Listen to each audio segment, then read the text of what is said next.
between the two of them. The inside of Coates. Parker gets too heavily involved. And that's Whitehead and Coates.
Hello everyone and welcome to the Milltek Sport Civic Cup round 1 here at Brands Hatch. My name is Daniel Handover and joining me in the commentary box as always is the fantastic Mr. Dave Marshall. Dave, how are you doing this evening? Doing very well, cheers for that, Dan. Yeah, really exciting this, isn't it? Brand new championship, brand new car model, and the majority of the grid completely brand new to us as well. Exactly, very, very true. It's going to be fantastic. Love a bit of touring car action. We've seen this before in these previous VRRC championships, and yeah, some touring car action never goes amiss. It's going to be absolutely fantastic. So yeah, as you can see on the screen, Brands Hatch GP circuit, something that doesn't necessarily get used too much, especially in modern day motorsport. However, a fantastic track nevertheless. And obviously, as we all know, has seen in previous years the pinnacle of motorsport, Formula One. A very, very fast track, Dave, this one. There's no real sort of, I suppose, the slowest corner would be Druid's turn 2. So, yeah, these guys are going to have to be watching out for, I suppose, tyre management's a very, very key thing here. Yeah, exactly that. You know, it's Druid's the hairpin second corner on the track. Always a bit infamous with a bit of argy-bargy at the start of a race, even in real life. But after that, yeah, there's not much let-off, is there? You know, getting to that back section of the track, it's very, very fast. But, you know, that's great for these cars. You know, these Civics, they're based on a British touring car. They're super stable. The suspension is phenomenal. You know, inboard suspension, massive brakes on them. These cars are properly hooked up when you get it on a lap.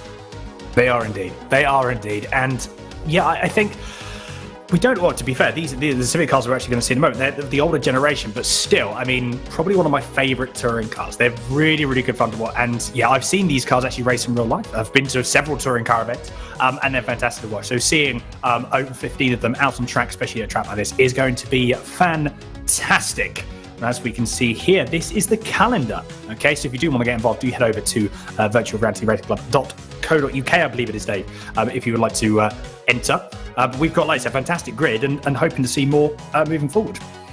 Yeah, we've got nearly a full grid, and as you can see, you know, we've got some great prizes as well. You know, we're doing cash prizes for this championship, so who doesn't want a bit more money at this time in COVID, unfortunately. Well, this is very, very true, and what better way to try and obtain it? You know, we've got exactly. Yeah. It's just absolutely fantastic. Yeah, Brands Hatch, Alton Park, Donington National, and Snetterton, the 300 laps, obviously with the new, or the slightly new, I say new, it's actually probably quite old now, it's probably 10, 12 years old, is the new infield section, as would be. One of my personal favourites also as well. So we're not going any farther afield, so we are staying within the UK for this series. But we do have some sponsors as well that I would like to very quickly go over, as you can see. So we have the main sponsors as well, Maximum Maximum Networks, a team of experts with a heritage in technology, media, and telecommunications. They've been absolutely fantastic in the year growth. They've just year-on-year growth has been absolutely fantastic. In today's complex business communications, they provide as much clarity as absolutely possible in what they do. It's absolutely fantastic to see. And also as well, Milltek Sports, obviously we know Milltek, the leader in exhaust systems for a growing series of cars. They're just never ending in the expansion. So it's absolutely fantastic to have both sponsors with us and both partners on board for this series, as well as, obviously, Dave, this is obviously being sponsored, being headed as well by the official Civic Cup series. It is indeed, we just saw it on screen there, the Maximum car driven by Finley, who is actually the son of Stuart Lyons, who is one of the main people behind the Civic Cup. So it's great to see Finley in his championship. I believe Stuart might tell us off for this. I believe he's 9 years old, I think. So it's great to have such a young person on the grid. And he is not slow. I tell you that now. He's definitely up there in the lap time. So definitely want to watch out for the race, Dan. Absolutely. There's a lot of people, to be fair, as well, Dave, we've got to be looking out for. Obviously we're going to be running through those. We've got a few special notes. We've got a mixture of, obviously, as you said, we've got some sim drive, we've got some real world drivers as well. So all in all, a very spread out grid, and it's going to be pretty good fun indeed. And I can't quite wait. Qualifying not too far until we do get underway. But yeah, Brands Hatch. I have spent countless times at Brands Hatch sitting, I don't know about you, Dave, but sitting on Paddock Hill Bend on the grandstand right at the top. And I remember this because I used to go every single year because it was on my birthday weekend. The first round of the British Touring Car Championship, Paddock Hill Bend at the top of the grandstand, you can see the entire Indy circuit. And it was just absolutely fantastic. Definitely one of my favourite circuits of all time. Yeah, unfortunately for me, Brands Hatch is a really long way from where I am at the moment. I haven't been to Brands Hatch to unfortunately spectate, but I have been lucky enough to drive it and also spin it in turn one. So, yeah, I've definitely found the limits of Brands Hatch fairly quickly. Well, I mean, but to be fair, obviously, Dave, you drive these cars quite a lot, so you do a lot of testing with these cars, and obviously you're one of the brains behind actually making sure these cars are obviously able to drive. You one of the people that helps with these championships. What was the appeal, or what's the appeal like from your perspective in terms of touring car? This is a slightly different car. It just gives you that different sense of, I've driven it in other sims, but this just gives you it's something different about it. I always find with this sort of touring car, especially with the Civic, it's just something different about it. Yeah, so I always think this car lends itself to really good racing. The car is really quite stable, even from a base setup. Obviously, it's a fixed setup, so the setup's already been applied for all the drivers. Everyone is driving exactly the same machinery. It's basically a full test of the driver, but regarding the racecraft, everyone thinks it's all well and good having a super Larry car that's a bit of a handful to drive, but in a race scenario when you're on the grid with 20 drivers, having a car that's actually quite safe and secure there really helps with the racing side of stuff. Great spectacle, even closer racing than normal, and this should really close the lap times up regarding the overall grid. It will do, absolutely. Yeah, absolutely. I have to admit, I do like we've just been told we've got a couple of minutes to qualifying, so I can't wait. I really can't wait.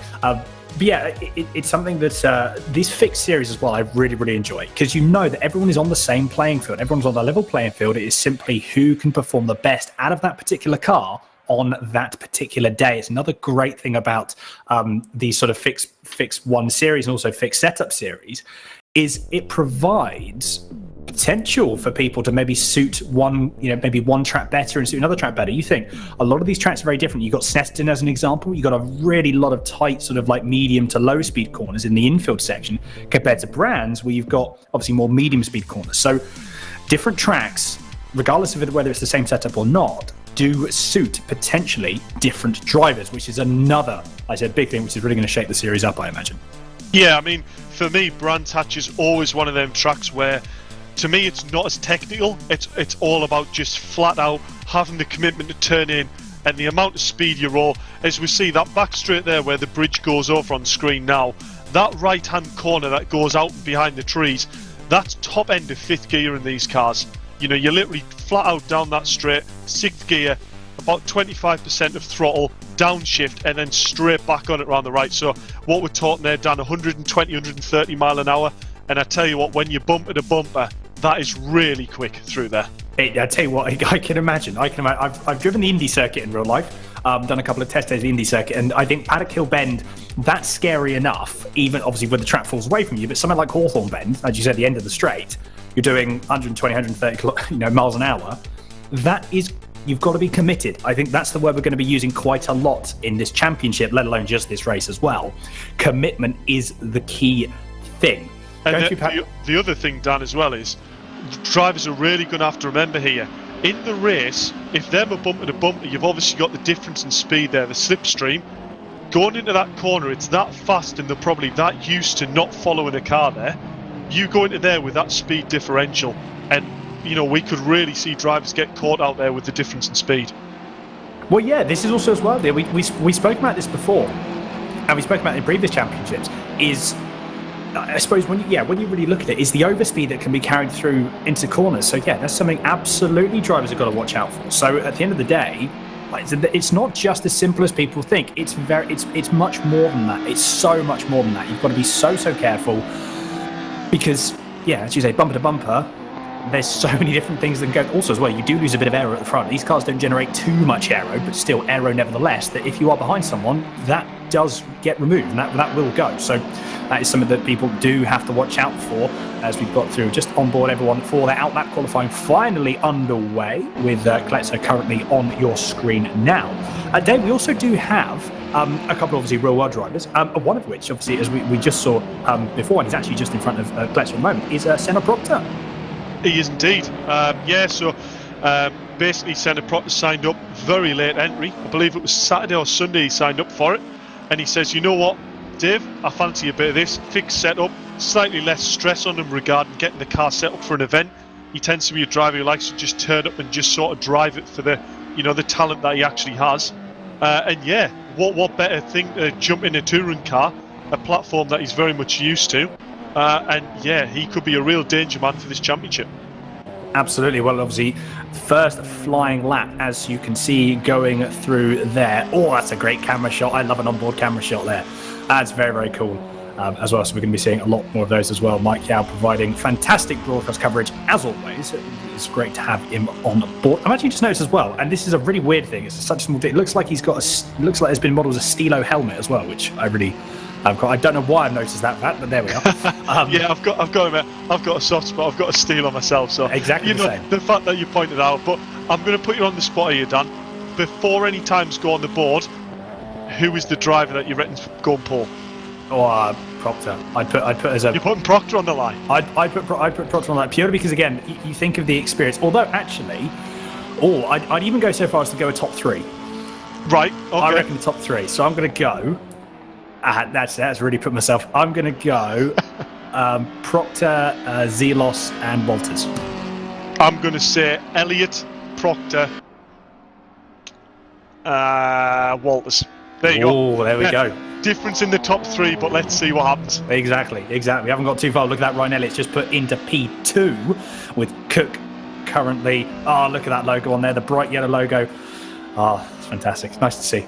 So this is Edward Civil chap that came to me and obviously asked if I wanted to sponsor his car, which obviously I gladly accepted. So great to see Ed currently out on track, going through, as we can see, just going through the Paddock Hill Bend. He is currently, he's P2 at the moment. So if you can crack on with that, that'll be fantastic. Obviously, we've got a few more cars to go through at the moment. 11 minutes left to go. That is Finley Lines as well. It goes P6. The 9-year-old doing very good indeed for his first flying lap. Obviously, he'll have one more to go. That is Allrod that's going to go into P2. Walters, look at that, 28.536. The times are flying in now. Bolton, he's now gone into P7. So yeah, times are really coming in thick and fast here. But yeah, Zelos, look at that. Only a 10.5 in it at this moment in time. And obviously we have got a few more things to go. Bugler, that is 128.4. So another, I tell you what, Dave, we've seen this before. We're going to see it again. This is going to be close. You know what, Scott Bergner, I maybe should have put him in my top three. But there's another point here that I'm actually forgetting about, which, you know, we're 15 minutes into quali here. That front left tyre really takes a big abusing round here. So you only really get 2 properly flying laps on these tyres as long as you look after them on the outlap. If you don't look after them on the outlap, they're probably only good for 1 lap. So these drivers, they're going to have to be really smart with the strategy when they come in the pits, whether they leave themselves with enough time to go out in a quali. As we see, Senna Proctor, as we called, at 28.1, sitting currently pole. He is indeed just under 3/10 clear of Bergner. So, yeah, that is the time to beat. Although we've still got 10 minutes left. Anything can happen. We have seen that very much in the past, and I'm sure we will be seeing it again. Look at that. So, Finley Lines, he's now into P10. So the top 3 at the moment is Proctor, Bergner, and Walters. Dan Zelos is just sitting out of that by just under, or just over a 10th, I should say. Looking further down the field, as we've got currently on your screen, Hugo Cook in P12. Just going through that, he's going through into Hawthorne. Look at the Mittman going through there. What you'll find as well, and Dave, you can probably back me up on this, is for people that are watching, you'll potentially find, especially where you'll be on board, you might be able to hear the engine note, and they'll be feathering the throttle, almost trying to manage the front end and how much sort of almost controlling the understeer via the throttle. I'm sure, Dave, so you'll back me up and say that is one of the things that you do have to do with these cars, but that's generally front-wheel drive cars as a general rule of thumb. Yeah, so these cars are actually quite strange regarding the power delivery and the way they sort of build up. I've noticed how early you can get on the power. So we're going to see Hugo Cook here come across the line. You go through turn 1 and then up into the hairpin at Druids. And you can get on the power probably a car to a car and a half length before you would think you can in the front wheel drive. The turbos are really quite lazy in these cars and take really quite a while to warm up. So that's one of the big keys. But you sort of want to warm that turbo up soon enough. So we're maybe coasting 20% throttle on sort of to build on an exit of a corner. But that also helps load the diff up and really aid that traction for a front wheel drive car. Okay, interesting. Well, there we go. We've got a bit of insight there going through into the race. Just going to have a look down as well. We've got some people on chat as well. So I'm just going to have a quick chat here and just see who's on. So we do have, it's the Double D's dream team on comps tonight from Amy Roberts. Thank you, Amy. I'm glad you're excited to. I think that's a first, isn't it, Dan? And there we go. That's Well, thank you very much, Amy. I'm glad that you're happy to have us back for some more commentary. Who else have we got here? So we've got RS Racing saying good luck, Robin Walters. Well, at the moment, Robin Walters sitting in P2, a 10th of a half just behind Proctor. This is getting very, very close indeed. We've got LW Racing saying go on Harry Threlfall. We've also got Carl Alden. Is the Civic available for download? Dave, that'll be one for you at this moment in time. I don't believe it is. I don't believe it is, no. I don't believe it is. It's for the race series. But yeah, I'm just looking there. Look at the state of Dan Zelos's car. It's sort of a cross between a polka dot and a zebra style, isn't it? But it's definitely bold, so at least we'll be able to spot him on the grid. It's look at Ryan Elliott. Look at that, as we've just seen Ryan Elliott just go across the line. So 1:27.931, just over 2/10 clear of Senna Proctor at this moment in time. Very, very good stuff indeed. So yeah, this is going to be close. Although Senna Proctor, look, he's going to come down. He's going to come down through the start-finish line. Where is he going to do? This is an out lap, actually, I've just been told. So ignore me. We're going to move swiftly on from that. And he's going to start his second or his first flying lap when the tyres are warm. You can see a lot of curve it's taken, the compression going through Paddock Hill Bend. I've experienced that in real life. It is terrifying the first time you do it, and there's no way to ease yourself into Paddock Hill Bend. What you do is you look at it, you have to go out on track and you sit there, you cannot see the entry off the corner at all, and you have to pitch the car in and let it happen and sort of adjust halfway down. But there's no way to ease yourself into it, you just sort of do it and then scream as you go all the way down and then back up. But yeah, I mean, yeah, I love Brands Hatch. It provides such good racing. I do actually remember going through, hopefully we're not going to see a repeat of this actually in the sim world, but I do remember seeing, I believe, Dave, I don't know if you followed touring car too much, but it was a good few years ago now. I just vaguely remember Jason Plato not really, well, I mean, I'm not sure what happened, but it didn't look like he actually braked going through into Druids. I remember Matt Neal was in front of him and then wasn't in front of him. I vaguely remember that going into Druids one time. It was at the top of Paddock Hill Bend. You can just see all of that happening.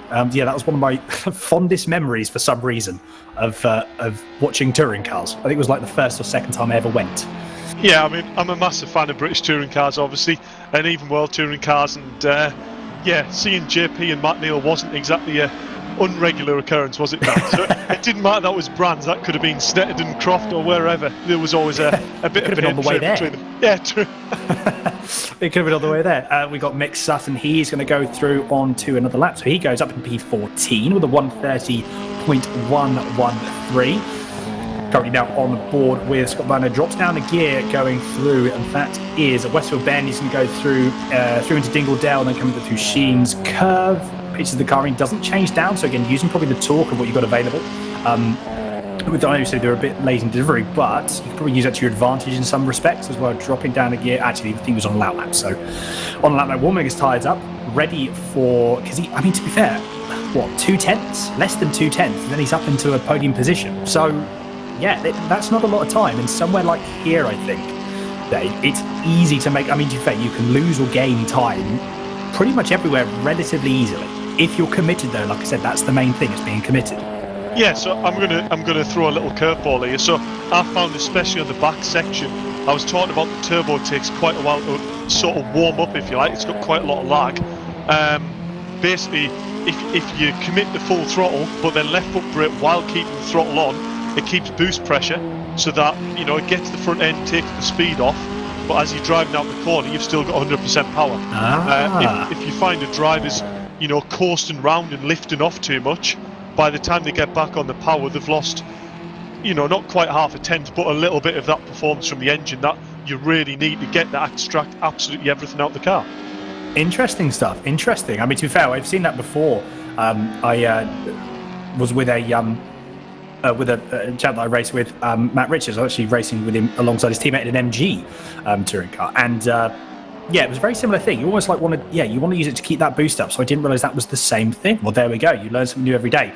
Collected there currently on board. He is, or on your screen, sorry. He's P11, 1.9 seconds off the leader as well, but not too far away. Again, less than a tenth from a top 10 position. Harry Omorod. He is currently going in the pits with some fresh set of tyres. To be fair, he probably should get another. He should get another lap in. I'm sure. It's going to be tight. It's going to be tight, but you will get one in. Yeah. Yeah. Exactly. Look at Edward Sybil as well. A stellar performance from him at this moment in time from P7. Currently P7. I believe he is on a flying lap at the moment. Very, very. Oh, I love it. Fixed track pan cameras are absolutely fantastic. I really, really do love them as well. Yeah, this is Ed's first championship. Obviously, I speak with Ed quite a lot. This is Ed's first championship with VRRC. And like I said, at the moment in time, qualifying, he's doing very, very well. He seems to have really settled in with the car, which is absolutely fantastic. There's a spit of flames there going through Westfield there as he goes through down into Dingledale, then up through Sheen's Curve. A lot of elevation change as well going through Brands Hatch. It's one of the things you've got to watch out for as well, because the track does sometimes fall away from you, and also the track sometimes comes to you quite quickly as well. So you get a sort of bit of sense of, sometimes you have a bit more grip going through into Paddock Hill Bend, obviously less grip because the track falls away. So for a relatively simple in terms of corner complexity, Dave, there's actually a lot going on here, especially with the elevation change. There's quite a lot more going on than I think people sometimes first realise. Yeah, so as I said before, for all it isn't really that technical of a track, the speed alone adds the technical side of it. You've got to look really quite far ahead and be really quite sort of controlling with the car, if you like, really turning in when you need it to, and not being too lazy with the car, because you're slightly lazy around some of these back sections and you're going to miss an apex by a good car length. Very true indeed. But at the closing stage of the first round, everyone seems to be, we haven't really had too many incidents in qualifying, so people seem to be keeping it all in check. As we got through that is Kenny Press, currently in P8. Very good, respectable performance from him at the moment. Currently just under 4 tenths off. So the top 7 separated by under a second. So we're like Brands, again, that's probably not a lot of time. We may see some gaps opening relatively quickly, but at the moment, the top 3, look at that. So still Elliott's with Proctor. The gap is less than a tenth of a second, 3/4 of a tenth of a second. In fact, what is Kenny Press going to do here? Is he going to improve? Currently on his P8. I'm not entirely sure. We're going to find out in a few moments. That was an outlap, I've just been told as well. Apologies. Harry Threlfall, he is currently in P17. He's going to be going through that as Hawthorne again. Whether he's on an outlap or not, he may very well be on an outlap also. We're going to find out. That's quite a different graphic, isn't it, Dan? It's quite a different graphic on the car. It looks quite sort of Aussie V8 style, if you like, with the sort of the strip up through the middle. It does, I have to admit. Oh, That was a small bit of grass cutting there from as we go through. To be fair, I do. I do like looking at liveries. I always take inspiration from liveries as well. If I'm designing liveries for myself. So yes, I mean, to be fair, one thing that maybe again, the Red Bull style camo livery of Dan Zelos's car always definitely is something to you can't miss it, can you? Really? No, it makes our job easy, doesn't it? It does. Speaking of Dan Zelos, there he is. It's a car that you definitely aren't going to miss. It's almost like a high visibility jacket without being high vis. He's managed to actually make the car look almost like a Seat Leon while it's actually a Civic. He does.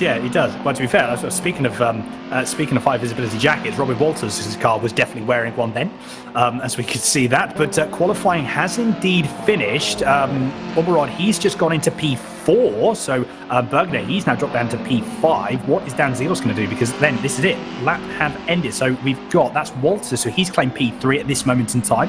He can't do another lap. Oberon obviously in P4. Bergner's actually finished in P5, so he's not going to improve. But look at that, Senna Proctor. Is he going to? He's got one more lap, and so is Ryan, and so is Elliott. So are these two going to actually improve anymore? We're going to find out in a few moments' time. Ryan Elliott decides he's not, so he's jumped in the pit. So the only man... Dan Zelos has improved. He's now up to 4th place. Yes, indeed. Yeah, absolutely. You are indeed correct there, Dave. So Dan Zelos up into P4. What is Proctor going to do? He is pretty much the last person that can take pole position away from Elliott. Is he going to do it? He comes around the corner. Nope. Clark careful that he doesn't. He decides against it. So look at that. Right. So Elliott takes pole position. The only last person currently on track, I believe, is Finley Lyons. Is he going to make an improvement on P15? He hasn't actually got much time to make up. To be fair, if he makes up a 10, he'll go up into P13. So what is he going to do through here? He's just going to come down on the Bramham Straight, and he crosses the line. And I don't believe he improves. No, he does not. So look at that. Ryan Elliott does take pole position. And to be fair, I believe we have Ryan Elliott in the commentary box, ready to be interviewed already, Dave. Wow, doesn't hang around, does he? He doesn't know. I'll jump down there now. That was good. And we'll go to round 1 pole setter, going towards in the first race, Ryan Elliott. That was an easy enough pole, wasn't it? Wouldn't quite say easy. it feels weird seeing me on pole, to be honest. I'm not known for my qualifying performances, but I'm well chuffed with that. And I knew that I had the pace to be right up there, and I was just relying on getting that one good lap in, and that's all I needed apparently. Yeah, so was it really quite a good lap? Was it really hooked up, or did you feel like you had a little bit left in the tank there on that lap? Plenty left in the tank, if I'm going to be honest.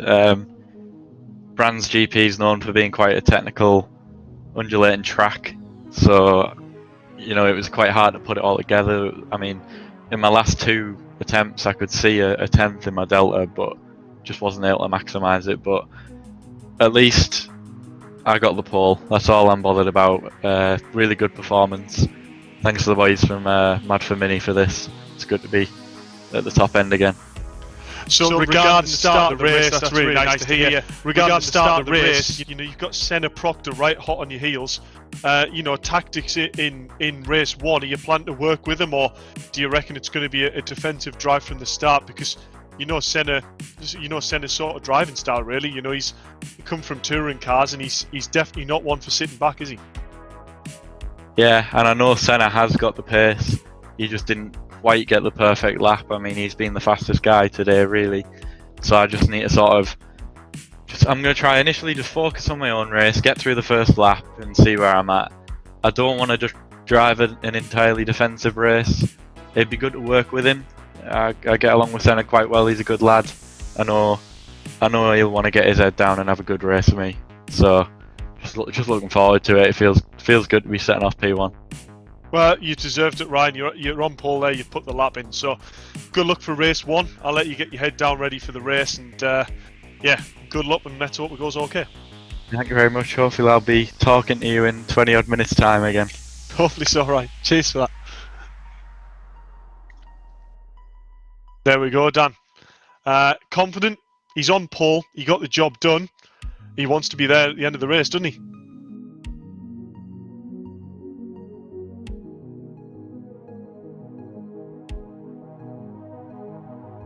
I believe we might have lost Dan for a second there. I queued up a question there and didn't quite get the response. Apologies, we are back. Oh, he's back there. We're there back. He is indeed. we're back. Apologies. Yes. So, sorry, I'm just going to quickly go through that again. So, yeah, I think to be fair, Elliot quietly confident there, wasn't he? He was. Well, I said quietly confident. You could tell. Quite loudly confident. Yeah, you could tell. He definitely he knows he's got some more pace in the car, which is obviously fantastic. But he does know as well that Senna is just behind him, so he's got to be careful. Just going through the chat is going absolutely wild. We've got lots of hashtag Mitch Sutton for the win, hashtag Scott for the win. We've got Derek Rudenberg saying go Sybil. We've got also Will Money saying good luck Ed Sybil number 177. So we've got the Positive Racing guys with us, which is fantastic to see. Rebecca Dawson saying Ryan back where he belongs on pole. Well done. We've got David Bucky that says good luck. So we got everyone. We got everyone. This is fantastic. We also got Dave Jones who says good evening. So good evening to you, Dave. Hoping you are very well, and you've just come in time for round one. And sorry, apologies. You've just come in time for race one. Oh, this is going to be good fun. I'm excited. I'm very, very excited. We haven't got too long before we will be. Before we will be getting underway. You can see the bottom right-hand corner of your screen. We've got the camera in camera, so Ryan Elliott on the right-hand side, and then we do have the aerial view as we just had a reverse. So main camera is on. We'll see going through into Paddock Hill Bend. But this is going to be very, very close. Ryan Elliott needs to make sure that he gets a clean run going through into turn one. So all importantly, managing the start here. Front-wheel drive, you've got a lot of power going through to the front wheels. If the turbo kicks at the wrong point, you're going to be spinning up and not actually going to be going anywhere. Yeah, and I think Ryan Elliott's actually probably got, for all he's slightly further forward, he's got the harder grid slot. You know, you can see the undulation there as he was talking about, right down at the inside of the bank, whereas Senna Proctor is still high up. So for Ryan to get up and defend that line, you know, it's going to be a lot harder job really to get the bite of the clutch. Indeed, very, very true. And like I said, not going to be too long until we find out how Elliott does. As we see there, the lights are just on your screen now. They're going to be coming on in a few moments' time, and we are going to get underway. There we go. The lights come on for round one of the Civic Cup, Milltek Sport Civic Cup round one at Brands Hatch GP. Lights are on, and they go. And off we are. Oh, there was someone there that didn't move at all going through. You just saw on the bottom right corner of your screen. But at the moment, that is Elliott. Gets a mega start going through. That's Walters and Proctor. They're side by side. But Walters, I think, is going to be in P2. Yes, he is. So Walters at the moment currently in P2. So Proctor's dropped down to P3. Is he going to try and make a move around the outside? Going to turn two. There's a bit of contact there. A bit more contact from everyone there. This is what we see from touring cars. This is pretty standard stuff. So no harm, no foul there. But Proctor does make it back through into turn two. He managed to hold it on the outside of Druids. And then going through into Graham Hill, turn three, he manages to stick it up the inside. And he is now back into P2. Oh, there's a bit of movement down there. That was someone, not too entirely sure who that was. It could be, that was actually Zelos, I think, potentially defending from Orrod, who decided he wanted to have a bit of a go. But look at the gap. Elliott's already pulled out a 1.3 second gap. Are we going to see any more moves? We've just seen in the bottom right corner of your screen, that is Hughes getting past Bolton there as well. So we've got a nice aerial shot there. You can see going through the Hawthorne Bend. So there we are. We've got actually Ed Sybil currently on the main screen as well. He's still in P7, so he's doing a very, very good at this moment in time. Currently riding on board with Sybil now going through into Sheen Curve. How does he fare here? Tyres are a bit cold. He's got to be careful with the tyres as much. Obviously, the front end, it's very rare to lose the rear end when the front wheel drive car when the tyres are cold. We've still got to be careful about the front end that's not pushing. We've got loads more movement coming through on the left-hand timing tower, as you can see there. So I think we had Luff drop a few positions. He's dropped one more. But look at that mix. Sutton. Oh, he's gone a bit wide going through. That's the last corner Clark curve. He's gone very wide, through wide. Oh, I don't even know what happened there. Oh dear, that someone got off. Who was that? That was Bolton, I think. Oh no, that's not good. Bolton lost out massively there. And he's dropped down. I think that was three cars trying to go into one spot that was never going to work in a million years. But Sutton gets hung out to drive by. Hughes going through. Well, I say that Hughes has gone wide, so he retakes the position back. Threlfall has decided that he's going to send it up the inside, and he's now jumped two positions. But as I say that, no, Mick Sutton proves me wrong, and he now goes back into P12. Oh my goodness, Dave, I can't keep up. Yeah, well, this position, it's too early to say now, but you've got to remember P12, it's a reverse grid. This really matters for who gets pole in the second race. Absolutely true. Sorry, going through into 30, that is Mick Sutton, so he's still in P12, so he's taken right and leading that train, that four-way battle. So look at that, Sutton, the two Threlfall brothers, and then Hughes and Bolton. That's going to be a bit of, that was side by side. That was Threlfall and Hughes. But I think no position there. That's a brave move going into Hawthorn. You've got to be careful there. But Mark Hughes, he wants to get past, doesn't he? He is raring to go. So I think he wants to have another crack at Threlfall and Sutton. He's going to go through. Is he going to go through into Clark, into Sheens? Kurt? I think he is. Move. That's a brave move, but he doesn't find it too much. No, actually, he's gone a little bit too wide into there. He goes too deep. And look at that. So Threlfall decides, thank you very much. He's just going to push back. He actually lifted off there. You can see that. I don't think he didn't fight it too much. And wise that he didn't, because almost like he had a sixth sense that he knew that Hughes was actually going to go forward too fast into that corner. Dan Zelos, that early in the moment, look at Dan Zelos comparatively on his own at this point in time. He's pretty much just sitting there running his own race. He is indeed. I mean, I'm quite gobsmacked at how clean the start of that race actually was there. I mean, there wasn't really that much collisions at all, but yet it was really frantic, wasn't it? We were struggling to even keep position of who was where, but yeah, great start by Ryan. This is exactly what he needed for the start of the race. He's pulled a 1.5 second gap at the moment over Proctor. As we see there, Mark Hughes getting involved again, I believe with Threlfall. As he gets through on the inside again, this is going to be a great battle to keep following this, Dan, throughout the race. It is indeed, yes, a battle for P13, but still a battle nevertheless. It's fantastic to watch. These guys are absolutely scrapping it out. All that was, I thought it was going to be a little bit wide there for Hughes, but he managed to keep it all in check. Going through down the back straight into Hawthorn Bend again for, I believe this will be the fourth time. Goes a bit defensive there, don't think he really needs to, but he simply goes back onto the racing line and off he goes. Spit of flames there from both cars at the same time. Almost, actually looking at that though, it may have been that potentially Threlfall was actually lifting off a little bit. The gap has opened up half a second, so I think Hughes, if he can break this toe at the moment, he is pulling away. The gap is just gone to 0.6 of a second. But a great battle. I wonder if we can see that develop further. That was very, very wide there through Threlfall, utilising all of the track available to it, and potentially just a little bit more. Dan Zelos, though, look at that. He is getting ever closer to Bugnat. I wonder to see what's going to happen here. This is going to be a battle that's going to be hot. Now, we've seen Dan Zelos perform we're actually seeing he's racing in the TT Cup as well, which is happening tomorrow. So, and we know what's going to happen here. He's going to try and go, he's going to try and go on the outside, going through into Druid. He doesn't, he thinks better of it, but he's going to try and do the cutback. Bergner, he's now had to go on the defensive. Is it going to be a cutback going to go through into Surtees? I wonder if there is. Can he get the traction? Dan Zelos gets a good run, but it's not enough. Bergner does get a better run than him at the moment, although Dan Zelos decides that he wants to make the move. And I think unless there's going to be some challenge that was a bit of contact there, we see Bergner, he's going to get the run coming down through the back straight into Hawthorn Bend. This is going to be a mega battle going to go through, but I think Dan Zelos, he's just ahead enough, as we see Bergner put on the lights trying to distract Zelos, but at the moment he doesn't quite manage to do that. And Dan Zelos does take provisional P4 at this moment in time. Yeah, it was a great little battle going on there. Just showing the real respect that the drivers got between themselves. What I am noticing was Proctor last lap did fastest lap of the race, so he is trying to make moves on Ryan Elliott here. But I haven't touched on it yet. But that front left, really gets destroyed around here. So any driver that seemed to be sort of pushing it too early on in the race might really struggle in the closing stages. So be interested to see how Ryan monitors the pace that he's setting, and whether or not that's going to become a factor later on. Well, this is very, very true. This is very true. Time management, it's ever so key. So yeah, like I said, to be fair, Elliott, he's got the gap down. Actually, the gap was 1.5, it's now 1.4. So yeah, he may have used his tyres up quite early, but at the moment, Proctor may be using his tyres up at this moment in time. That was someone going very, very wide into Paddock Hill Bend. I believe that was Umarod.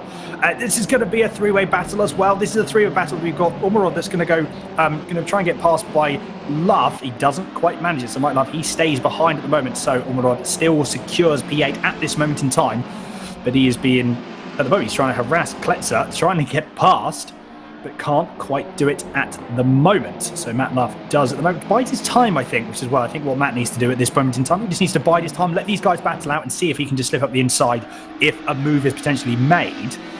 Because, I mean, the action that we've seen, we've still got 13 minutes left, so there's going to be a lot more battles going through, I am absolutely sure. Seems to have dropped off the pack a little bit, though, so I wonder as well, yeah, he might just be, again, conserving his tyres. This is one of the things that he really wants to do. Conserve his tyres, maybe let the guys ahead, let them battle out, use up all of their tyres, so come the end of the race, he'll just be able to drive past purely because his tyres are, the guys ahead will have no answer to him.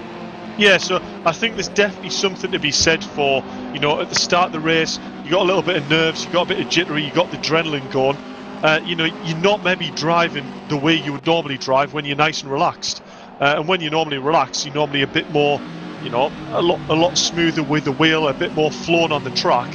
And as we see, I believe that's Harry Omerod, is it? Or Kenny Press who's ran wide. So that's promoted all the drivers in front up a position. And Finley Lines now is up into 9th place. 9-year-old and sitting 9th. Well, there we go.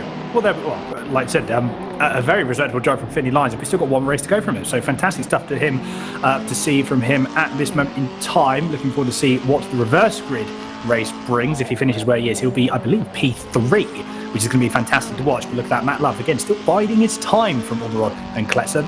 The gaps opened up a little between those two as well, so about half a second. But yes, unfortunately, Kenny Press did lose out quite heavily there. Look at that, Ed Civil. He's going to have a move up the inside of Kenny Press. He thinks twice of it. No, he doesn't. Yes, he does. No, he has decided to back out and try and make a move going through into Hawthorne Bend. He's got the run. I think he's going to have a pace. If he can try and pull up the inside, I wonder if he can get the move done, although Kenny Press has got a bit of a toe from that ears. Sutton in front of him, so he does think twice of it. He can't make a move at this moment in time. Didn't quite carry enough speed going through. Again, Sybil may actually let these guys battle out if the gap can close up. Although as that, he's looking very, very racy. I think he may want to get past Kenny Press as soon as possible, and then on the hunt down for Sutton and Lines. He obviously dropped down. We saw him in P7, and unfortunately now he is in P12, so not the best performance. Unfortunately, I said a small little incident, obviously somewhere along the line, but he's definitely got 4 cars in his sight. He's going to try and go already on the defence, already on the attacking line, going through into Clark Curve. Again, thinks twice of it. So he's just probably trying to put Kenny Press under as much pressure as he possibly can. Very, very using all of the curb. And, well, look at that. We've got Kenny Press again utilising all of the track and a little bit more going to go through. But side by side into Paddock Bend for Press and Sutton. Who is going to come out on top? It is Kenny Press. So look at that. To be honest, I don't think Mick Sutton actually really defended it too much. That was very, very close indeed. I think Edson will need a new race suit after that. He's going to try and get the inside of Druids. Is he going to make a stick? Yes, he does. And there's nothing at the moment that that Mick Sutton can do. He's going to left to be hung out to dry. And yes, so look at that. Kenny Press up in the P10, Ed Civil up into P11. So not the best lap for Mick Sutton there. Yeah, well, while that battle was going on, I was seeing whether Finley was going to manage to break that, use that battle between behind the 3 to really get the gap. But unfortunately, Kenny Press got through really quite quickly and is already on the back of Finley here, whereas the other 2 squabbled, and you can see the amount of time that they've lost.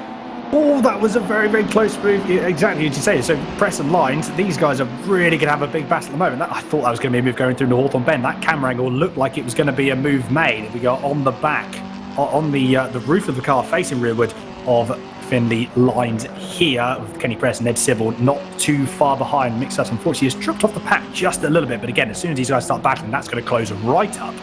So all of these drivers wanting, obviously supposed to be fair, the only driver that doesn't want these people to overtake is obviously Finley Lines himself. He's going to be wanting to be keeping these guys behind as much as he can, and he is successfully doing that at this moment in time. Just under 10 minutes to go, but look at that, Kenny Press, he's had a poor exit, going to go through onto Brabham Straight. So Ed Sybil is going to move up. Is he going to make a move into Paddock Bend? Yes, he does. What a move going through there. To be fair, I think Kenny Press again didn't really defend it too much, trying to potentially get the cut back, but at the moment he's done what he needs to do. Ed Sybil, he's going to have to go defensive because obviously Kenny Press is right there. He's not going to want to give that position up. But I think he's just ahead enough that no move is going to be made here. Not even a touring car lunge will be able to close that gap up, Dave. No, I definitely don't think so. Definitely not down in Grey Mill Bend. I'm just noticing this battle here between Ryan Elliott and Senna Proctor is really starting to close down. Last lap, Senna Proctor was 0.3 of a lap faster than Ryan Elliott. So interesting to know whether that was a mistake there or whether this is a case of Ryan Elliott's tyres really starting to go off. Yeah, exactly. I think Elliott is really. I think Ryan Elliott's tyres are really starting to go.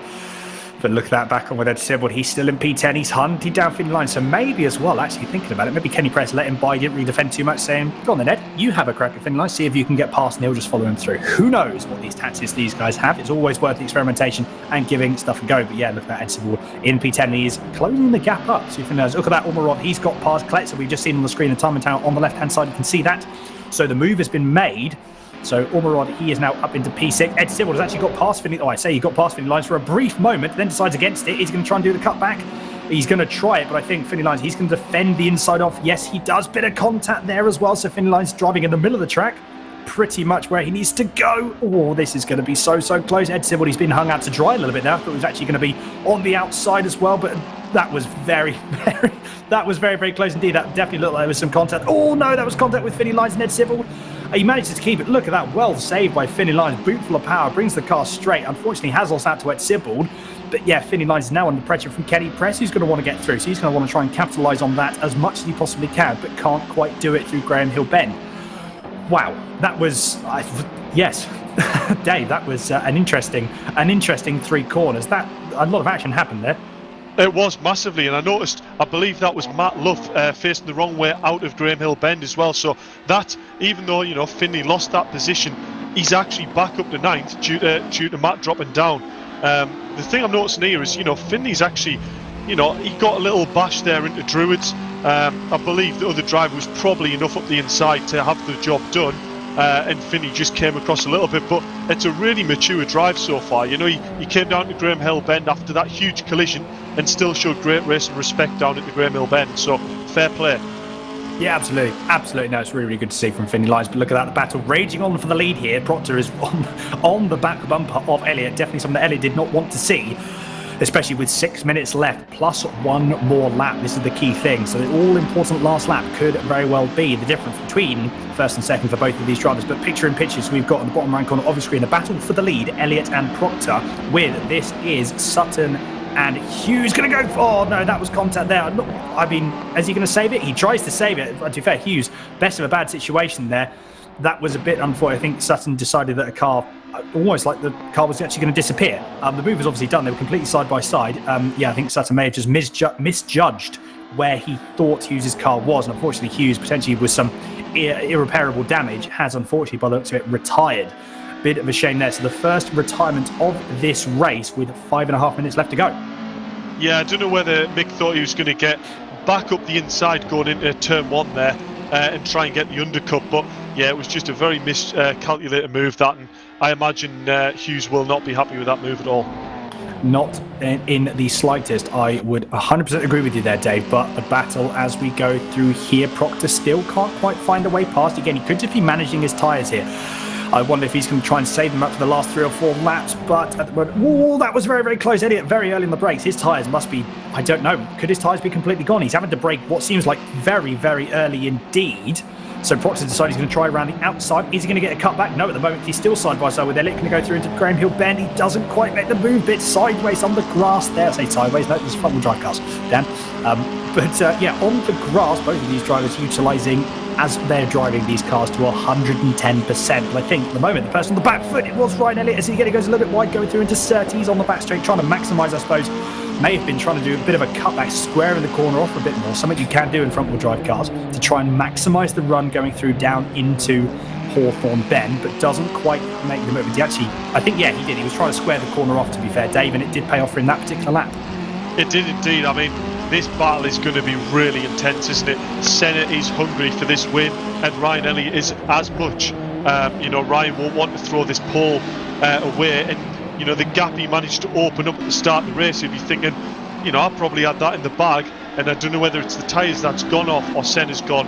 I'm not letting him get away with this that easy, and really putting the pressure on now. So this is definitely going to be a battle that's going to go all the way to the line. It is indeed. Speaking of another battle that's going to go all the way to the line, this is one again between Sibbald and Kletzer. Look at that. That was side by side going through Hawthorne Bend. Fantastic racing from these guys. Just about left enough room.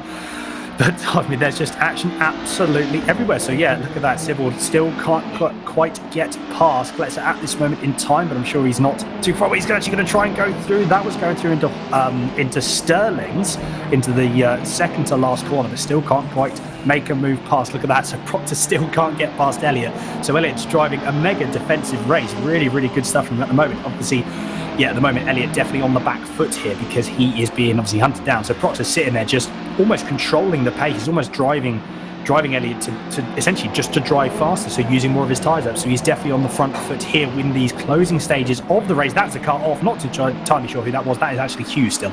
I think there's off, but look at that. Ed Sibbald's going to go up the inside of Druids. He makes the move 6, so he's back up into P7. Again, not much defensive manoeuvres there from Kletzer, so potentially already knew that move was going to happen sooner rather than later and settled for P8 instead of trying to fight and potentially obviously allow Lyons and Press to catch up.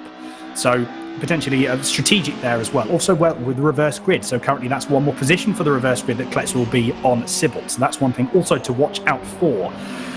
How these guys are using. Oh, that's a bit wide for Senna. Proxy would have lost a little bit of time going through there. So the gap is just under. It's actually just about to tick over to 0.3 of a second. There it is on the timing tower on the left-hand side of your screen. But at the moment, 2 minutes and 15 seconds to go. And Senna Proctor still can't quite find a way past Ryan Elliott. This is going to be a fight to the finish. And if there's an extra lap, I don't think Elliott's going to want the extra lap, is he, Dave? Yeah, it's great to watch, isn't it? I mean, obviously Ryan is no stranger to the esports. He's a big name when it comes to the Mini E-Series. And he had a bit of a nickname in there that I think either me or the commentators gave. I believe it was probably me in the driver's lounge when we were just having a bit of chit-chat. And I gave him the nickname Lord Hadrian because when he puts up his wall, there's not many places to get past. I like that. That's quite good.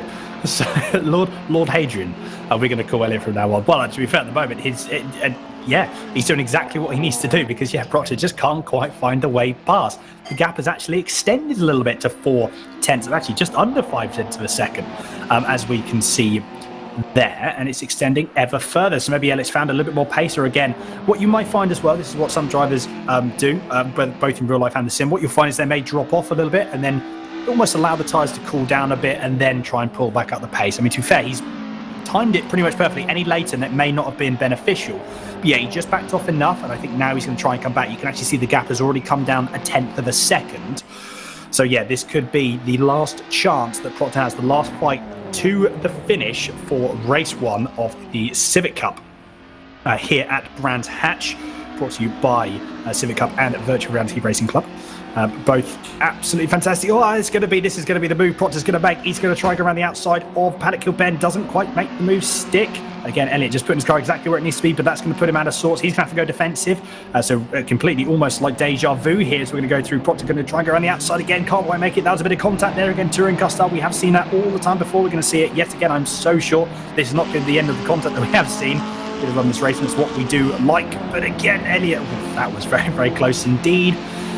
He just can't quite find a way past. He's just putting his car exactly where it needs to be, driving pretty much in the middle of the track. Again, a bit more contact there. So Proctor was just pushing him along the remaining 2 laps that we've got here. And there we are. Timing has ticked down. So we're going to have 1 more lap after this, and then that is going to be it. But is Proctor going to go on the outside of Hawthorne Bend? Oh my goodness, is he going to do it? He's going to try to. But again, a bit more contact. They're going to have no body panels straight by the end of this race, are they, Dave? And it's just, it's another side-by-side. I literally, these camera angles, sometimes they really sort of almost make it look like there's going to be some side-by-side action. There again. There it is. Elliott. And I think that is it. Proctor, if he holds it, going to go through into Sheen's curve, which he does indeed, just about leaves enough room. Look at that. Proctor with 1 more lap to go takes Ryan Elliott for currently leading. But look at Robin Walters. The gap has come down. I don't think it's going to be enough. Although, as I say that, Proctor's now going to have to defend from Elliott. Going to go through into the last corner. They're going to go side by side again. Oh my goodness, who is going to be coming up? Bear in mind, we've got 1 more lap of this, and the gap to Walters has come down to 0.6 of a second. If they keep battling like this, Walters may just slip up the inside and claim the victory if they keep going on like this. My God, that was a lap to re-watch, that wasn't it? But the battle is definitely not over yet. I just wonder whether Senna, with chasing that hard, has used even more tyre than Ryan, and Ryan's car just seems a little bit more switched on than Senna's at the moment. But Robin is looking at this thing and, if there's an error here, I'm in with a chance here.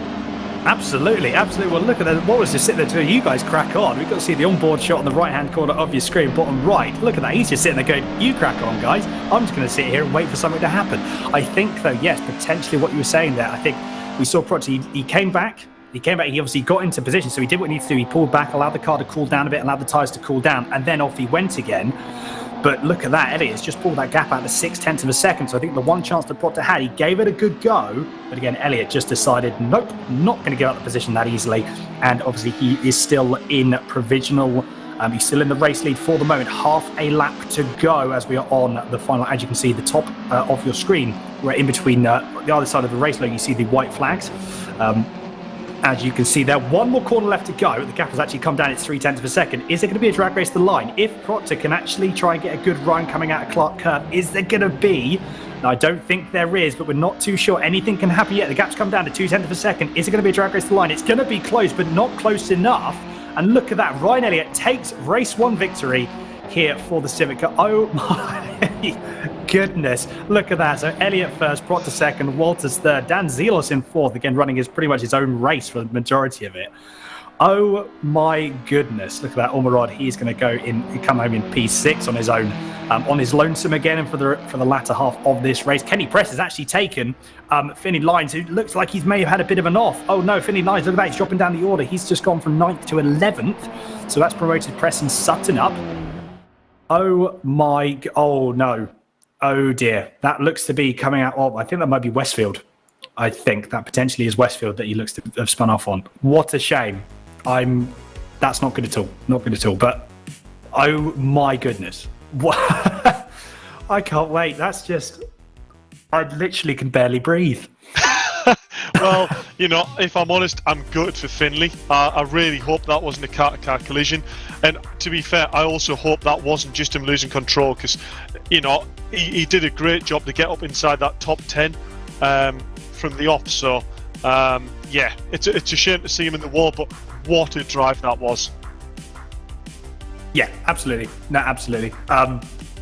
It's just, that was fantastic. Like I said, very, as you say, shame for Finley, but yeah, like I said, we've got one more race to go. So hopefully, that can be obviously something that Finley then starts to improve on moving forward. But I believe we do have some drivers to come to interview, Dave. And yeah, to be fair, I think I'm excited to hear what these guys have to say. It's going to be fantastic. So am I. So we'll jump down to the interview booth. We'll go to our third place driver, Robin Walters. You nearly got a bite of that at the end, didn't you?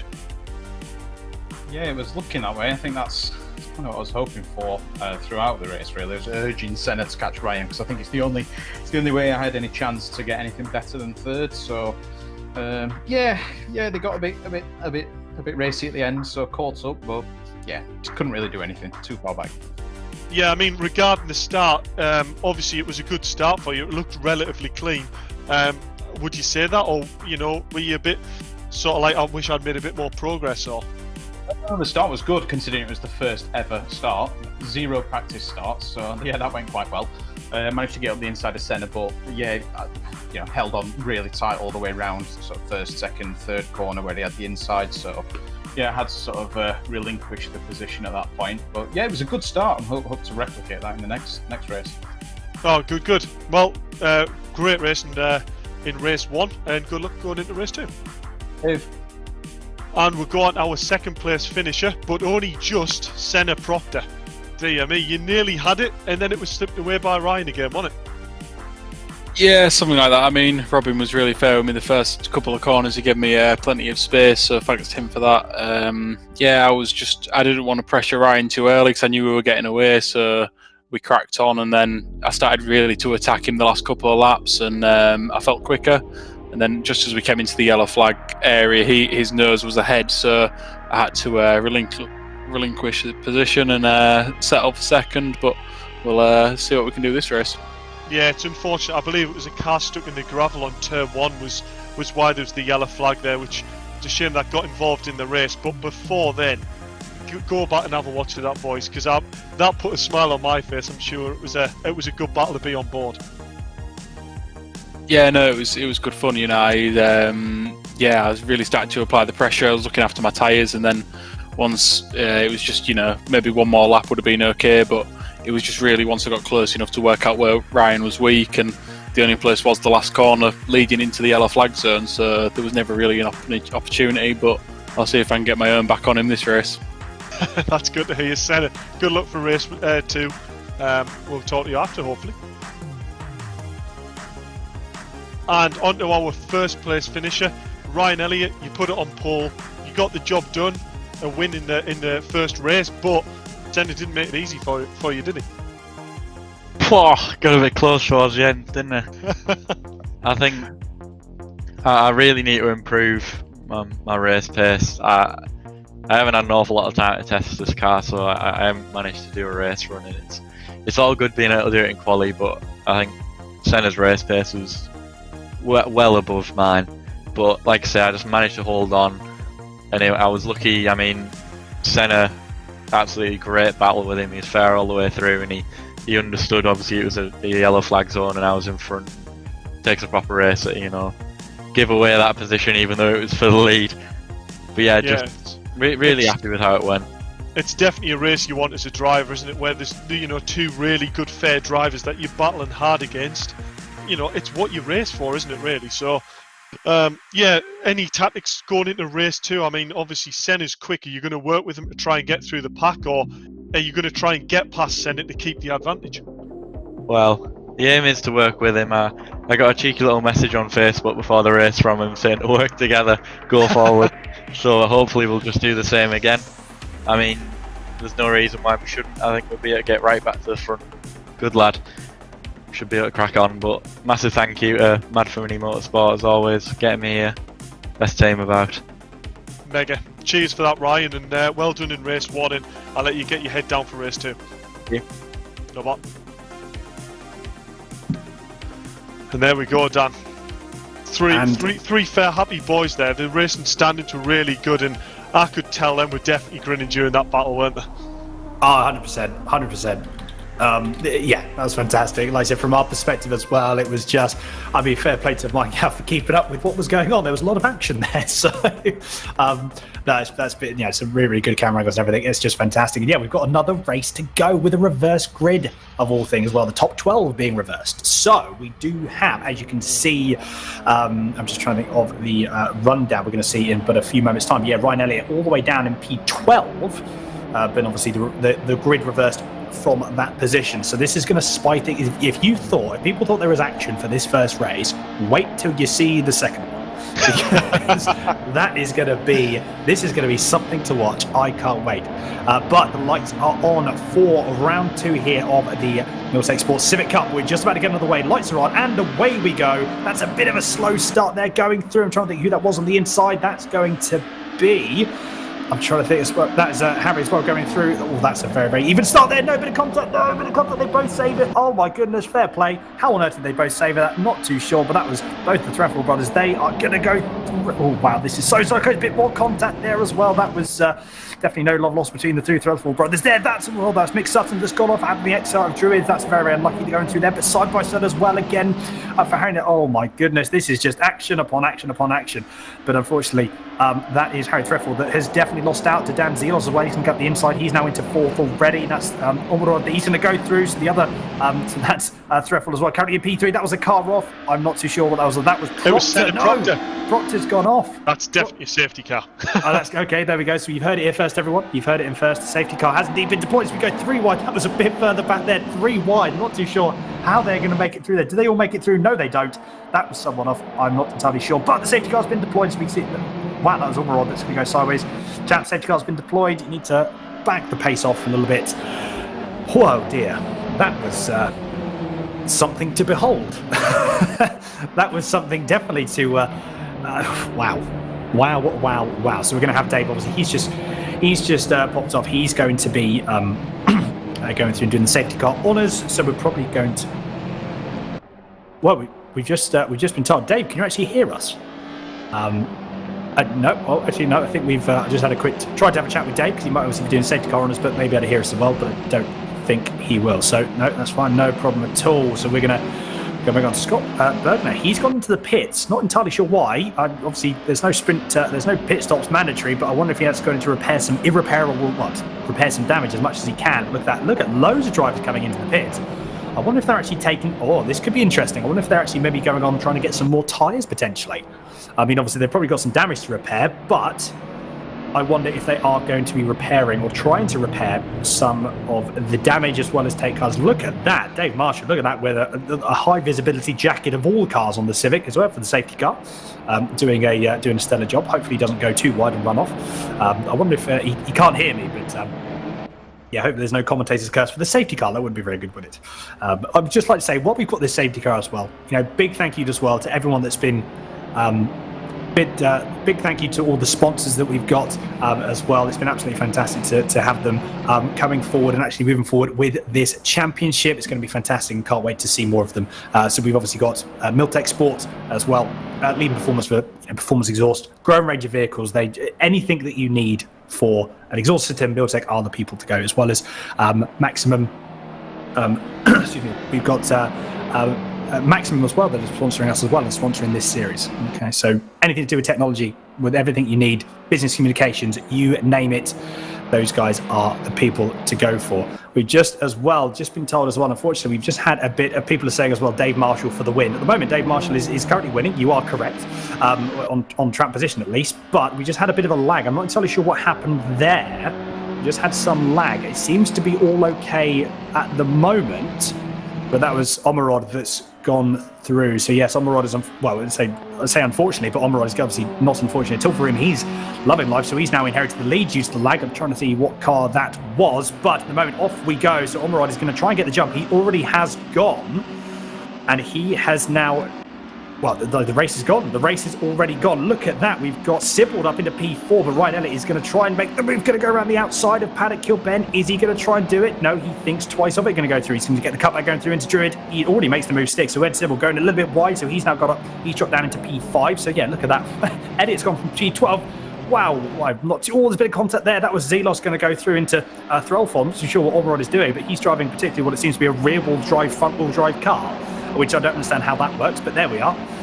It's just completely sideways. He must have, to be fair, I'm guessing that he doesn't have too much heat in the rear tyres at the moment, and neither does. That was, I believe, Threlfall that's had a bit of a moment here. He's now allowed Bergner to go through, so he's dropped another position. As well, we got Matt Luff that's going to in P14. Look at that, Alfie Threlfall. He is, at the moment, doing very, very well in P3. Currently being hunted down by Elliott, who is on a charge at the moment. Can he get 2 out of 2? I mean, to be fair, the main rival at the moment was Proctor, who is currently down in P16. So he's quite a way down the field. And look at that, he's already gone past. Look at that, he's already gone past Alfie Threlfall. So Ryan Elliott is already up into P3, and he's not got too far ahead. Going to go through. Dan Delos has gone up to the lead, actually, that I've just noted as well. So Omerod has actually gone, must be a little bit too wide.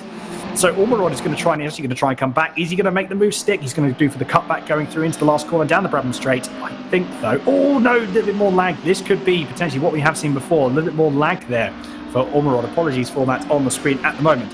I was actually looking as well. His car seems to be crabbing quite heavily. I wonder if that is to do with lag or if that is actually irreparable. I mean, to be fair, if he's got chassis damage like that, that could explain the reason why. And yes, Omerod does pull off. So that chassis damage was actually true. You see how much it was crabbing, which potentially was the reason why he was so tail happy going into turn 1, going into the first 3 corners. So fair play for keeping it going as long as he could. Oh, that's Alfie Threlfall that's gone wide. He's allowed Ed Sibbald to put it. Ed Sibbald is now in a podium position, but Robin Walters not too far behind. He's going to. Oh, there's a bit of contact there from Threlfall and Walters, and I think Threlfall unfortunately was the person that lost out most of that. He's dropped down to P6 now. With Kletzer, he's going to try and make a move. Is he going to get the run going through? I don't think he will do. Actually, as I said, I might correct myself. Is he going to try the move going through into Hawthorne? He may very well do it. Has a bit of a look, decides against it. No, he doesn't actually. Doesn't decide against it. He couldn't probably quite get back onto the racing line quick enough. So Threlfall currently stays in P6 for this moment in time. Look at that centre Proctor. He's actually just set the fastest lap. He's 17 seconds back. He wasn't that far. He was definitely more than that behind. We just had Carl Thomas say, blimey, loads of contact. I mean, to be fair, there is a lot of contact. These drivers, to be fair, again, while this is touring car-esque, we sometimes do expect touring cars. Guys got to be a little bit careful because they don't want to damage too much of their cars. That was Scott Bowden. That's not going to be a move that's going to be stuck there. So Sutton goes for the defensive. Wow, that was, I mean, a bit late, potentially a little bit late in the day, but at the same time, look at that Dan Delos, the bottom line corner of your screen goes fastest, 1:28.483. Bergner is going to want to get past Mick Sutton again, going through the defensive. He's going to make Bergner going to go through round the outside of turn 1. Doesn't quite make the move stick going through turn 1, but he's going to have the move going up into turn 2. Is Sutton going to fight it? I don't think he can. And as I said, you don't think he can. He's going to try and keep it around the outside. He's going to be hung out to dry, I think, a little bit. Yes, Bergner, a little bit of contact there, but again, that's absolutely fine. And no move made from Mick Sutton. So that is, after all that, about 4 corners worth. That was Bergner does indeed take he doesn't take P10 off of Sutton. Kletzer moving up to the P6 as well. Actually, I've been talking for way too long. David, we got you back. Sorry. I did, but I didn't want to interrupt your flow. You were right in the rhythm there, and I wasn't just going to butt in for the sake of butting in. It was nice to hear that. So, full of action this has been, hasn't it, since the restart? So, absolutely frantic, really. It is indeed. Oh, there's a bit more. So that was Collector that's gone wide. He's just allowed that's Lines and Threffel to go through. So Finney Lines, he's up into P7. A great drive from him at the moment. Alfie Threlfall, he's leading this train of what is going to quickly become as 5 or 6 car train behind him. So I mean, actually, as I said, probably Finney Lines is actually the person that's most in danger because there's a bit of a gap from Threlfall and Lines, about 6/10, and then Harry, and then Cook and Klesser behind is only about 4/10. So. Got to be a little bit careful. Look at that Scott Bogan. It's just a train. It's just one great big long Honda Civic touring car that we can see in front of him. And he's actually part of that train as well. Oh, he's going to try and go around the outside. This is going to be a very brave move. Actually, he's going to try and do the cutback going into turn 2 like we have seen before. This is a bit of contact there as well. Both drivers managed to keep it in the line, but there's going to be 3 wide going to go through into Druids. Oh my goodness, who is going to make it? There's a bit of contact there as well. A bit more contact. That was a bit of pinball wizard there from Cook that was getting involved in that. But to be fair, all drivers do manage to keep it in a straight line just about. So Kletzer, yeah, wow, that was a very, very good move indeed. Look at that, 2 positions in 1 corner. So Kletzer's now up into P9. He's making a charge at the moment. Yeah, and look at Finley go up into, is this P6 he's going past here? He's going to have a hard job here. Threffel's going to try and keep it around the outside, but that means Finley's going to try and go around the outside, around probably one of the fastest, most committed corners on the track. This is brave. It is indeed brave. Who's going to come out on top? Oh, there's a bit more contact there, and that was Threlfall that's come out on top, but this is not what he wanted because that is Bergman that's going to have a look through to the gap. Look at this, is a 7-car battle potentially at the rate that these guys are going to be fighting. No, bit wide there from Threlfall. So he's got a, excuse me, I'm actually struggling to spit. I need a glass of water at this point. He's got a little bit wide going through Westfield. So now the gap and the order is completely switched around. So Finney Lines now takes back P6. Oh my goodness, and look at the train. That's 3, 4, 5, 6, 7 cars because Mick Sutton is not far behind this train. So P6 to P12 is all potentially battling for, I mean, dare I say it, the top. I mean, look at this, the rate we're going, top 6. This is literally P12 to P6 could very well happen. We've got 10 minutes left of the race to go as it just crossed over the line. Oh my goodness, and we've still got halfway to go, and there's been so much action already. Oh, it's going to be more action going through. That's Bergman going to be going up the inside of Kletzer. Who is going to be the one that's going to come out on top? I think it is going to be Bergman if he can maintain that momentum. Yes, it is. Yeah. Look at that. So Bergman, great move going through there. He is the king of Druids at this point. Yeah, that was a great move. It was well set up, really early set up, and basically he put the car in the position where Kletzer went, you know what, I can't even defend that. He's put the car there. It's too late for me to do anything. Job's done. It is indeed. Job is absolutely done. You're right. Oh, look at this. This is going to be Walters on Sibbald. The battle for podium we haven't actually seen for the moment, but look at that. Ed Sibbald doesn't really defend too much, but as I said, he's actually done. Look at that. Wise move there from Ed Sibbald. Tried to get the cutback going through into Westfield. Doesn't quite make it worse. They're going to go down into Dingledale. Yet again, going to go very drastically upwards, going through into Sheen Curb, but that is right at it. Does make the move. Robin Walters does make the move stick, and he is now into P3. Already having pulled half a second. That was a bit sideways though. That's really left the door open potentially for Ed Sibbald to come back. Is he going to try and move coming back? I don't know, but there's 3 wide going to go through into Sterling's the last time. That's a bit more contact behind there from Bergner and Kletzer. So there's no love lost between these two at the moment. So Finney Lines is still sitting there going, can you guys battle a little bit more so I can pull away? At the moment, these guys are actually adhering to what he wants, because the gap is opening up. That's 0.6 of a second. Look at that. Ed Sibbald is not letting Robin Walters go at all. He is sitting on his back bumper, putting him on as much pressure as he possibly can. And at the moment, like I said, Robin Walters, while he has got past, this is not saying he's not out of the woods yet. Yeah, and I'm just actually looking down in this bottom right corner battle, the Kletzer battle. You saw there, Kletzer went for a move on Findlay and a move on the car in front, and it's cost him 2 positions because the move was sort of half on, and if it didn't pay off, it was going to be a huge loss, and that's unfortunately what's happened. So that just shows how important it is that when you go for a move, exactly like what he's just done, as in Q, that you get the move, make it stick, and don't give the guy an opportunity to get the cutback.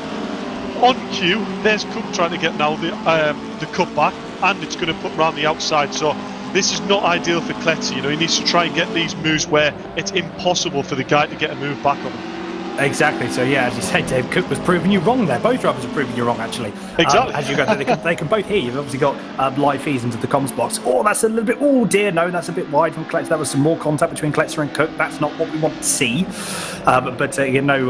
no harm, no foul. These both drivers are still going forward, but there's two sort of battles now that are broken up. So you've got Lyons and Bergner, and then Cook, Kletzer, and actually Mick Sutton's going to have a look at the inside. Look at that, potential side-by-side now going to go through between Kletzer. Oh, bit of one-way moving, one way then the other from Cook there. He's got to be careful, he doesn't want to make too many moves. You can only realistically make one move, otherwise it gets a little bit dangerous. Oh no, there's a bit more contact, a bit more contact again.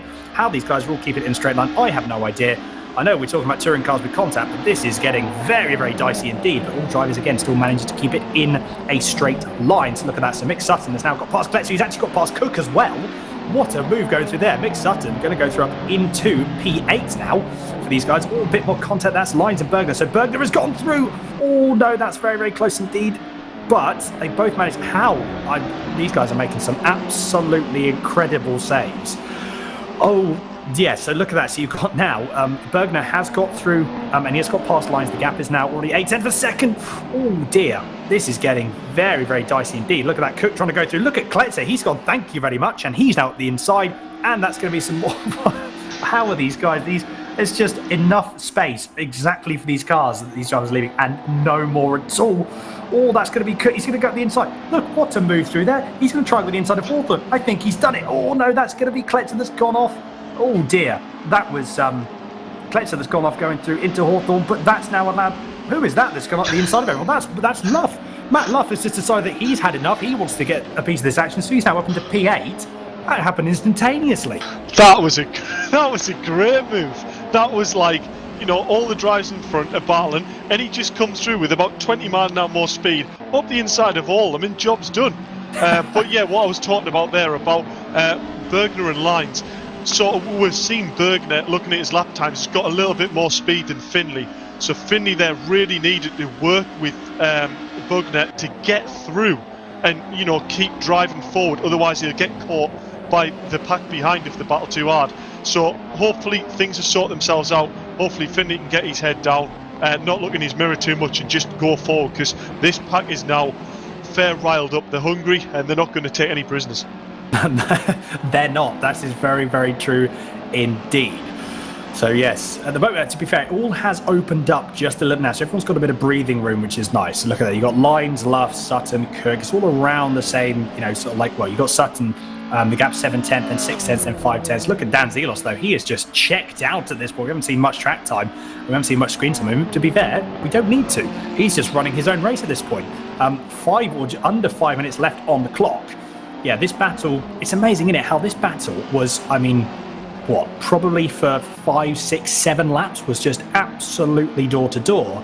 And now when you look at the timings, it's really spread out. It's amazing how quickly these sort of races can change. That's not to say that it won't stay the same. We've got a bit more battling here. This is going to be Kletzer on, that is Threlfall. So these two, again, having a bit more battle. That's going to go through. He's actually, that's going through Sheens, I believe, and that was Threlfall that's got a little bit wide. Oh, no, that's not good indeed. Kletzer, I think, turned into a corner, expecting their no car to be there, and unfortunately Threlfall was. Exactly that. Yeah. So you can see Kletzer there's not very happy about that, but I'm sure if you watch the replay back, he'll realise, the door wasn't open there for him to cut back across. As we see, Mick Sutton there's received a drive-through, I believe, for track limits. That might be wrong, but I would imagine that's what that penalty there's for. But yeah, so that's Kletzer just reacting a little bit. But I think if he watches the replay back, he'll go, actually, you know what? I probably cut that driver off a little bit too much, and I paid the price. It battered me up for it. But yeah, I think a lot of these drivers in the grid are probably fair thankful this is a sim race, and it's not costing thousands of pounds to fix these Civics up. In fact, I think probably some of these Civics probably wouldn't be going after some of these collisions. But yeah, as I said before, Dan Zelos, not a lot of stream time, but that's because he's that far out in front, and there's not really any dramas there. This is where the action's happening. Right down between sort of 7th and 12th place. It is absolutely on fire at the moment. It is indeed. But look at that, Kletzer. He's trying to get back onto the back of Threlfall. That's a little bit wide there through Threlfall. He's now opened up that position. Kletzer's gone through. No contact this time around. And the number 43 of Kletzer does go back into a top 10 position. Coming through into the latter stages of the last final few laps of this race. 2 minutes and 35 seconds left on the clock. We've actually just had we're just going to be watching some messages. actually going to be coming through. Apologies if we have missed some messages from everyone. There's just so much action going on. It's very hard for us to keep up sometimes. So we do apologise. But wow. We're going to be having a look through some of these. Like I said, well, we got a bit of breathing room. Let's go and have a look through some of these messages now, as I'm just going to just run it through. I mean, yeah, we're going to have a look. So we've got Dave Jones as well. So we've got Nicky Lines. Oh dear. So Finney ran out of fuel on the last lap. Oh no. Oh dear. So that's really unfortunate. That is unfortunate. That's awful. Yeah. I know. That is absolutely unfortunate. I mean, to be fair, at the moment, though, fantastic recovery drive for race 2. Really, really brought it back.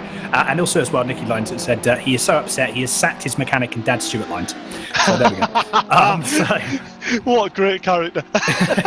There's a bit of a light spin on the end of that comment, but no, it's a shame that something like that happens. Although, to be fair, this is one of the good things as well. It's all a learning curve. It's such a big learning curve. And like we said as well, for a 9-year-old to have, as you say, Dave, a very, very mature race, I think is the best way to put it. You hit the nail on the head there. It's just been fantastic. Like, it's been a really, really solid drive. And I mean, yeah, this is definitely something that's going to be. There's a lot of good things to come, I'm sure, from Finney Lines. I'm excited to see him for the remainder of the rounds. And yeah, this is to put him, I think, in a position of great confidence boost. Like I said, race 1, unfortunate. That's something to learn from, move on. But yeah, I mean, race 2 at the moment for him, absolutely fantastic. Really, really good stuff indeed. Look at that. So that's Mark Hughes, just on his own.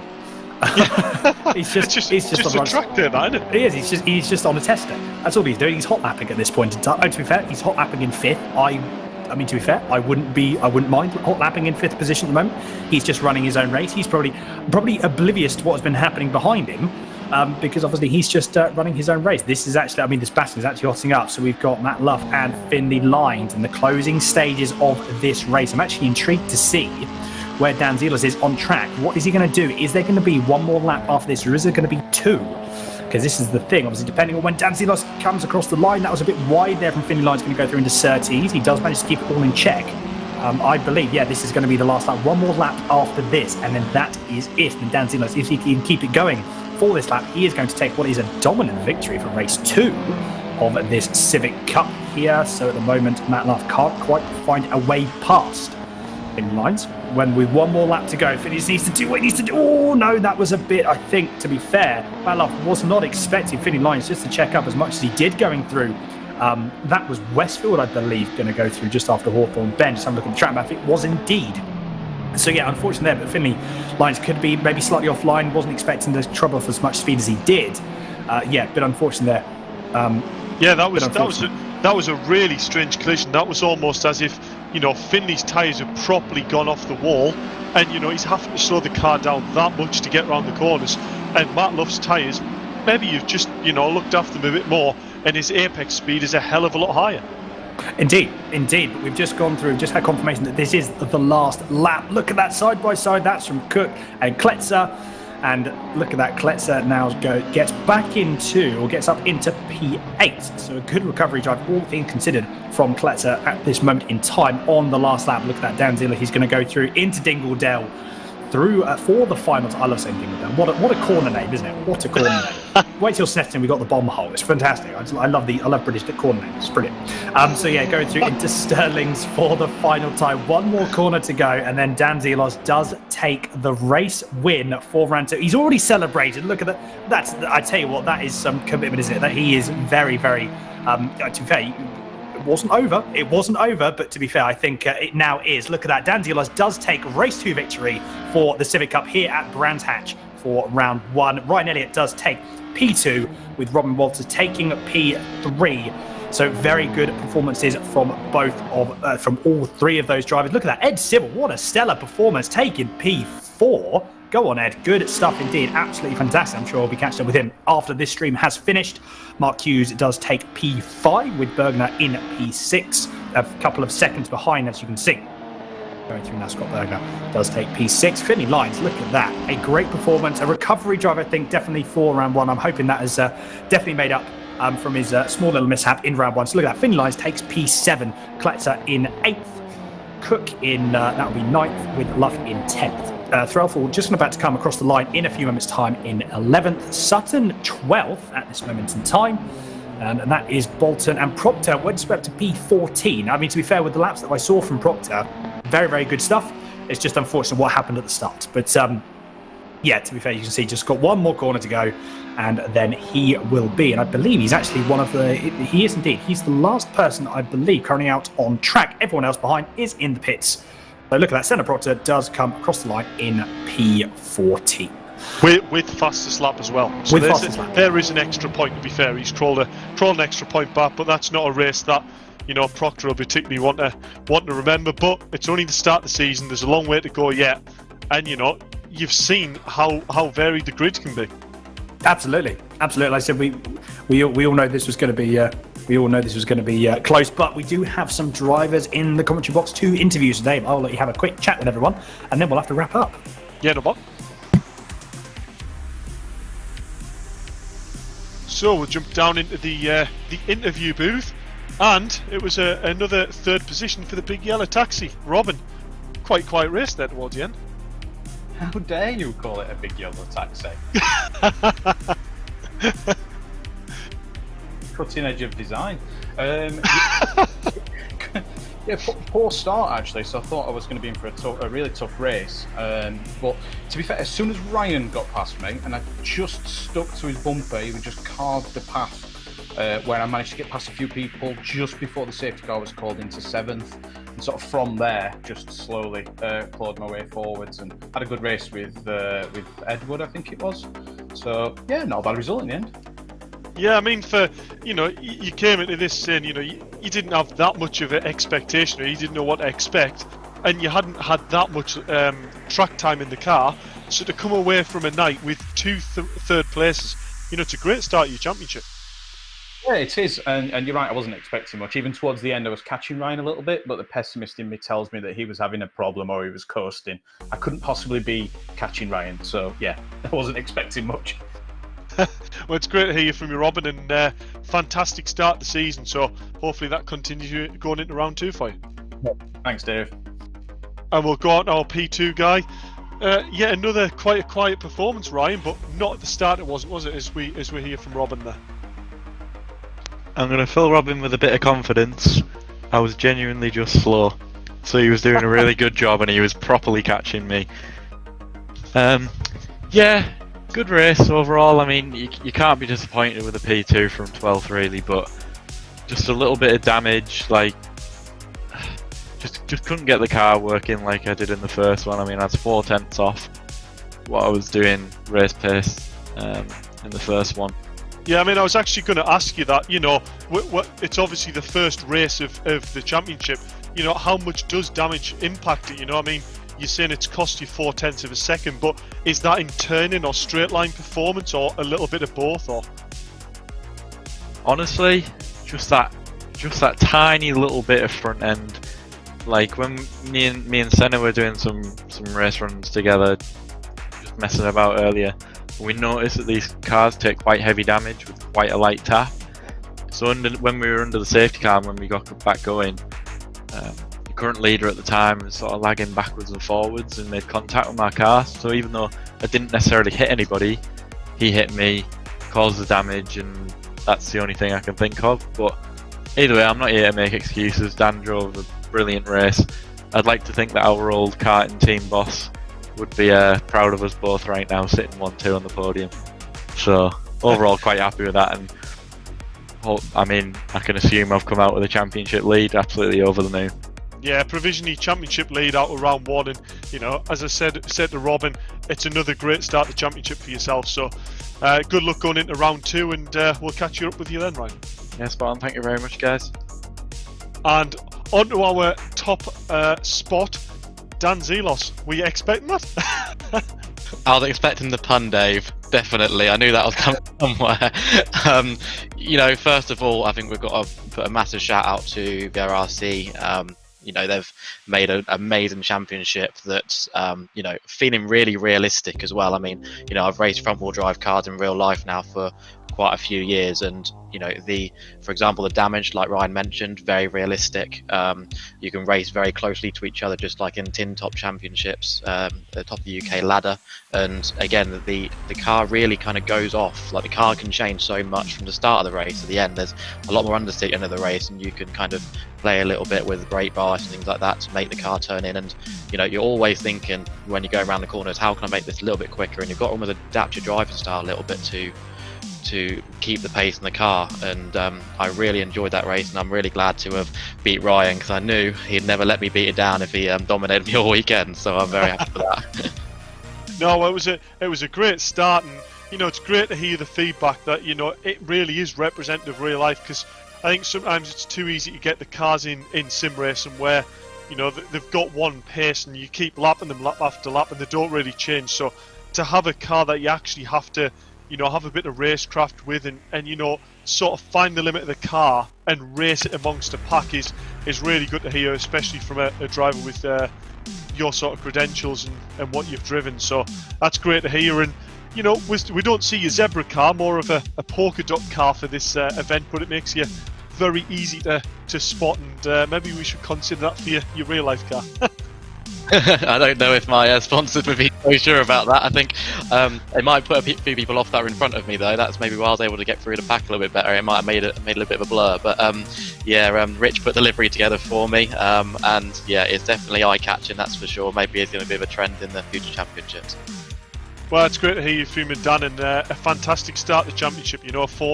A fourth place and a first place, and definitely a lot of pace there, and a lot of potential to go forward into round 2. So good luck for that, and we'll hopefully speak to you next week. I hope so too. There we go, Dan. And there we go, indeed, you are correct. Well, I'm just conscious of the time there, Dev, but we're going to have to wrap up, unfortunately. But yeah, what an amazing race. What an amazing round 1. Both races, absolutely fantastic. I don't know about you, Dave, but I can't wait for the next one. Yeah, same here. I mean, I think you definitely need to go and, have a bath or, catch your breath a little bit, because that race was, I've said this about other championships, but that was absolutely hectic, but for all the right reasons. There was collisions there, but I think it's fair to say the cars took it very well, and the driving standards on the whole were really good tonight. So, yeah, it's a great start to the championship, and I can't put my finger on it yet. Who is the driver to watch? Oh, I don't. It's too early to call. It's absolutely too early to call. We really can't do that at this moment in time. Maybe next week. Maybe next week I think we'll have a bit more of an idea. But no, everyone, thank you all so much for tuning in. It's been an absolute pleasure to have you all on board with us for round 1 of the Civic Cup. Big thank you again to our sponsors. We have Maximum Networks and Milltek Sports. My name is Daniel Handover. Joining me and has been for a fantastic round 1 has been Dave Marshall in the commentary box. Mike Yao providing us some fantastic broadcast coverage as always.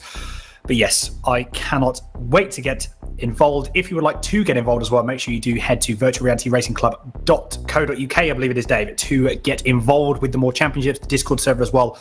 And like I said, make sure you get involved. And it's going to be absolutely fantastic. But until next time, everyone, do make sure you take care and stay safe.